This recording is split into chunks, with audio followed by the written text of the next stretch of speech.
Purdue at Notre Dame, Saturday college football, and this is the video best bet from Scott Spreitzer.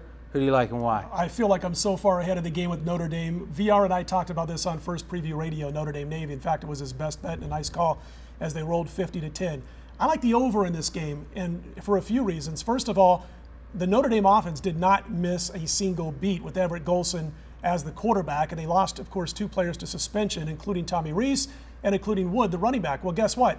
Golson's been named the starter for this game. He might not be in the entire game, but Tommy Rees is going to have to sit back and watch, and I think Notre Dame's offense is better right now with Golson because he's a guy with some quick feet who can escape if Purdue gets any kind of a pass rush against him and create with his feet on the ground and turn lost plays into 5, maybe even 8, 9-yard plays. And so talking about the radio show for a second, and you host, and we have a different co-host every day of the week. It's on Sunday through Friday now, only off Saturday, 11 p.m. here in Vegas. But if you're not Vegas, you can get the show within an hour or two of the show being over on the pregame.com homepage. I got to tell you guys, getting tons of good feedback on this, and it's the talk of the gambling community in Vegas, so great stuff. All right, so response to what Scott said. Well, another thing that I'm going to say, you mentioned about the suspension for Notre Dame. Purdue put up a lot of yardage last week, and they didn't have their starting quarterback either. Turbush was suspended for that game. What was his name? Turbush. Turbush. Turbush. Is that French? Oh, you guys. But it's a situation. He's going to be back this week. I didn't like what I saw from the Notre Dame defense. I mean, Navy secondary was horrible. Navy is not a passing team, and they were throwing the ball all over the field on Saturday. They just couldn't run on them. They couldn't. Well, that's the thing. Here's the thing about that, and VR and I discussed this on the Friday night radio show. Thanks for the compliment, by the way, and the plug. Absolutely. But the bottom line is when they went up against Navy, not only was their defense not good in the secondary, which has, playing pass defense has been there, won't. Yeah. W-O-N-T, as Howard Cosell would say. But the bottom line is this defense did not look good against a team that was without 2 of their starting receivers in Navy. Yep. They did a good job at clamping down against the run. But, man, I'm watching Navy wide receivers open in the secondary. Miller, the new quarterback for Navy, goes 14 for 19, has a 10-yard per pass average in the game, and didn't even have 2 of his starting receivers, including Brandon Turner, his best receiver, on the field for that game. I think Turbush, and also of Robert Marv, who lit up their opponent last week, a 48-6 win, albeit against Eastern Kentucky. You're going to see both quarterbacks play in this game, and I think they'll both do damage against this Notre Dame secondary. And let's not forget, Notre Dame is going to be fatigued.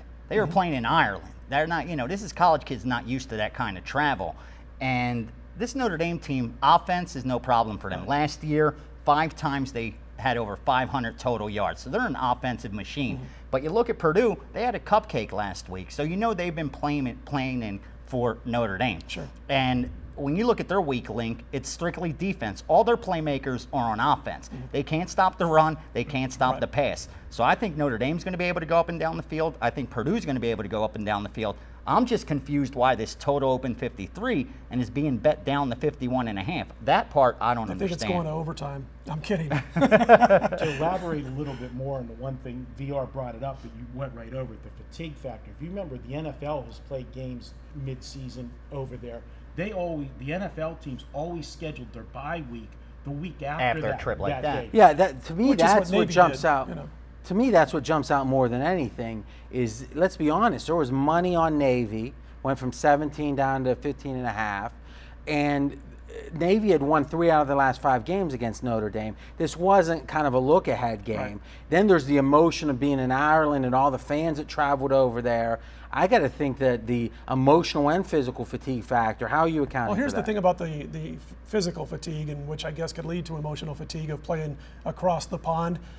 What they did, Notre Dame got their way. That game was supposed to be later, early evening Ireland time. It was played about 2 p.m. Ireland time, 9 a.m. Eastern.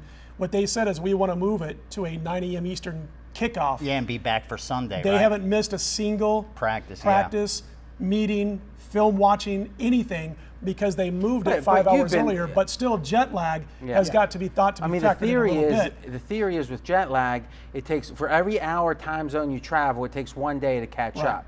So what are we looking at there from Notre Dame? 6-7 hours? And I think that hurts the defense, which was already down, more than it hurts the attack offense that Notre Dame It has. takes more energy to play. They're also defense 18, than it 19, does. and 20 years old. They're not old farts like us, and I think they get over And that a don't little bit forget, quicker. they were playing a triple option. Now all of a Exactly. sudden, you know, they've been practicing for that triple option because you have to be prepared to That was a stop huge it, game which for they Brian Kelly. obviously were Yeah. prepared, and now they're going up against two stud quarterbacks. Exactly. It's almost like in pitching. If you have a fastball pitcher and then a jump ball pitcher, that transition's tough.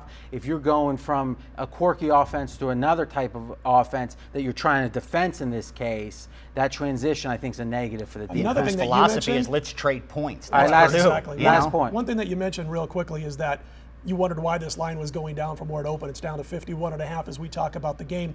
I'm not scared of that. We had UNLV and Minnesota on that opening Thursday night. That line during the day went up. I loved it. I had the under. I said, give me some more.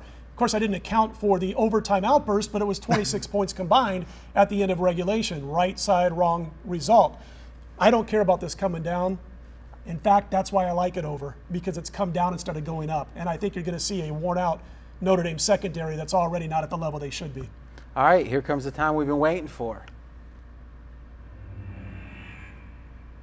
I tell you what, guys, I got to go with the over on Saturday between Purdue and Notre Dame, the game being played at South Bend. I think that Notre Dame secondary was exposed by a non-passing offense that went 14 for 19. I'm playing the over between Purdue and Notre Dame.